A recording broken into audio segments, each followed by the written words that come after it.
So you push the power 2 times.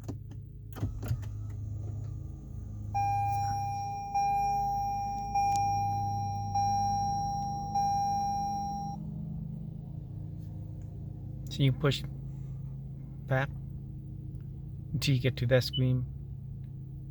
Then you move up into this one. Then you gonna go to the right.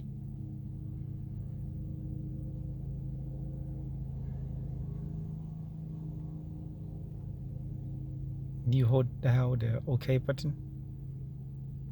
You go down, push OK,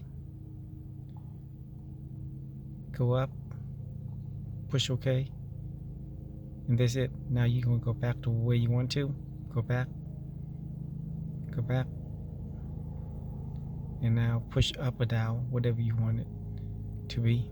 So I always leave it over here, and that's it.